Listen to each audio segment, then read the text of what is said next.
Selamat hari Minggu buat saudara-saudara sekalian di Minggu 19 September 2021 kita berjumpa kembali, dan sebelum kita merenungkan firman Tuhan di hari Minggu ini, kita berdoa.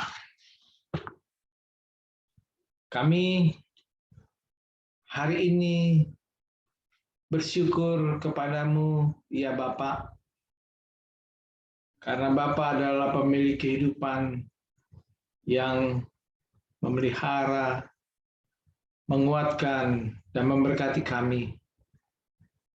Biarlah di hari Minggu ini kami akan belajar firman-Mu lagi, Tuhan. Bagaimana kami memiliki kebahagiaan sebagai orang yang benar, yang taat akan Taurat-Mu siang dan malam, yang terus percaya kepadamu dalam tuntunan-Mu, Tuhan. Bimbing kami dengan kuasa Roh Kudus-Mu. Dalam nama Yesus kami bersyukur dan berdoa. Amin.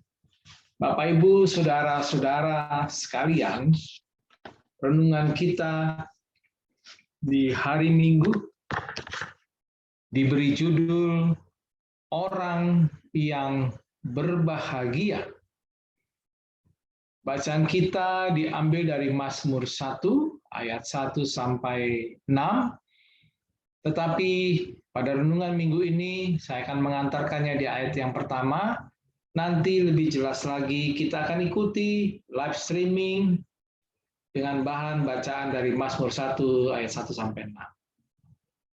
Orang yang berbahagia, Mazmur 1 ayat 1, terjemahan baru Lembaga Alkitab Indonesia, demikian bunyinya. Berbahagialah orang yang tidak berjalan menurut nasihat orang fasik, yang tidak berdiri di jalan orang berdosa, dan yang tidak duduk dalam kumpulan pencemooh. Semua orang pasti berharap dan mau berbahagia. Dalam bahasa aslinya Ibrani, istilah yang digunakan adalah eser. Artinya diberkatilah atau berbahagialah. Setiap orang pasti mau hidupnya diberkati Tuhan. Dan setiap orang juga mau memiliki kehidupan yang berbahagia. Rahasia hidup yang diberkati, berbahagialah dari Tuhan, adalah satu, memperhatikan sikap tingkah laku dan gaya hidupnya. Tentu saja seturut dengan kitab suci. Nah, saudara-saudaraku, menurut Mazmur bacaan kita ada beberapa cara agar orang bisa berbahagia. Apakah itu? Mari kita sama-sama menyimaknya. Yang pertama, saudara-saudara, orang yang berbahagia berarti jangan berjalan menurut nasihat orang fasik. Berjalan sendiri, duduk sama. Artinya, berbincang tentang sikap hidup manusia. Lebih jelas lagi, sederhananya, janganlah kita dulu berjalan dengan orang fasik. Mengapa? Orang fasik dalam bahasa Ibraninya adalah no salt. Artinya orang yang tidak beriman, orang yang tahu Tuhan, namun tidak melakukan firman Tuhan. Juga dikatakan dalam 2 Timotius 2 ayat 16, saya bacakan untuk kita, diterangkan di sini bahwa orang fasik senang untuk berkata-kata, omong kosong, sehingga menambah kefasikannya. Dan orang fasik itu identik orang yang kejam atau yang lalim. Amsal 10 ayat 6 menuliskannya. Demikian juga dalam kitab Wahyu pasal 36 ayat 13 berujar bahwa yang namanya orang fasik adalah mereka suka menyimpan kemarahan di dalam hati mereka. Bahkan Yesaya 9 juga pun memperkuat bahwa orang fasik, Yesaya 9 ayat 17 ya, bahwa orang fasik itu seperti membakar tanaman dan menjalar sampai ke akar tanaman, lalu menghabiskan seluruhnya, dan asapnya mengepul sampai ke atas tinggi sekali. Karena itu Tuhan akan membakar orang fasik pada kedatangannya dalam melaksanakan penghukuman bagi mereka. Ada juga dituliskan dalam Maleakhi 4 ayat 1. Itu yang pertama, jangan berjalan menurut nasihat orang fasik. Yang kedua, orang yang bahagia adalah agar kita jangan berdiri di jalan orang berdosa. Orang berdosa itu dalam bahasa Ibraninya itu disebutkan katal, yang artinya orang yang melakukan perbuatan jahat atau melanggar hukum. Itu berarti seseorang yang berdosa. Jalan mereka selalu menuju kebinasaan. Hidupnya menghendaki kekacauan. Senang melihat orang lain susah, dan terlebih lagi orang lain itu pun menjadi minder.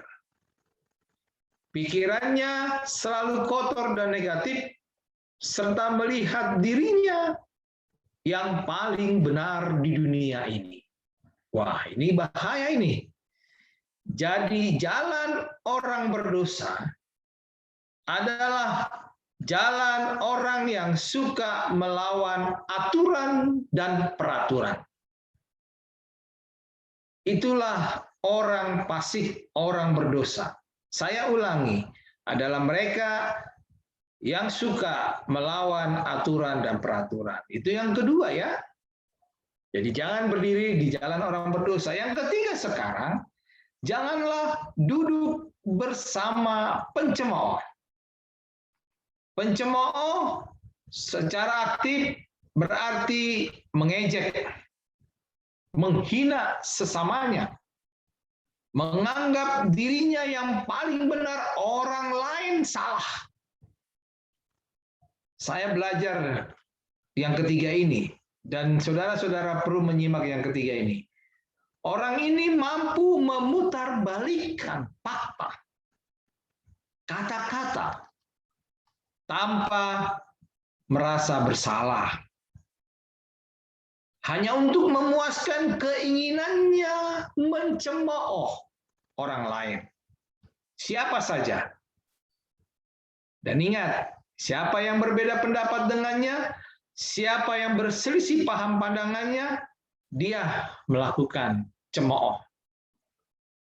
Itu yang ketiga, saudara-saudara. Jadi, ia akhirnya sebagai penyebab pertengkaran.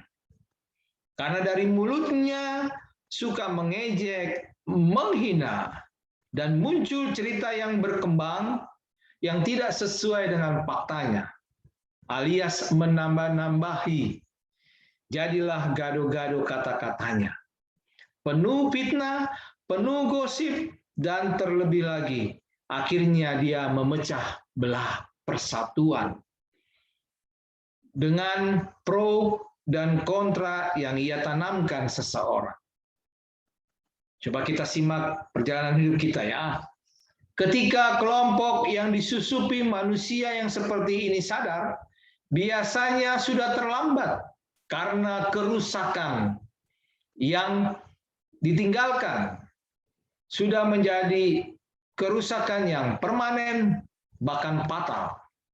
Itulah sebabnya pemazmur mengingatkan di awal pasal 1, berbahagialah orang yang tidak berjalan, yang tidak duduk dengan kumpulan pencemooh, orang berdosa, dan orang yang suka mencemooh. Dikatakan dalam ayat berikutnya, ayat 5, mereka tidak akan berada dalam kerajaan surga, alias disebut sebagai orang fasik. Mengapa pencemooh tidak berada dalam surga? Amsal 13 menuturkan ayat 1 demikian, bahwa mereka ini tidak akan mendengar hardikan dan nasihat untuk bertobat dari kejahatannya. Mereka tidak suka ditegur oleh karena kejahatan yang mereka lakoni atau lakukan. Ada di Amsal 15 ayat 12. Karena itu poinnya, intisarinya sekarang. Jadilah orang yang berbahagia dengan menghindarkan 3 hal tadi. Selamat hari Minggu. Tuhan Yesus menjamah hidup saudara-saudara. Kita berdoa. Kami sambut berita firman-Mu Tuhan, agar kami dididik untuk menjadi orang yang benar, supaya kami beroleh kebahagiaan dalam tuntunan pengajaran-Mu Tuhan. Pimpin kami Tuhan dalam pembacaan kami tadi, dan biar kami bisa melakukannya seturut dengan apa yang dituturkan Mazmur pasal 1, ayat 1. Kami sambut sukacita firman-Mu Tuhan. Di hari Minggu ini, dalam nama Yesus kami memohon. Amin. Selamat hari Minggu, Tuhan Yesus memberkati saudara.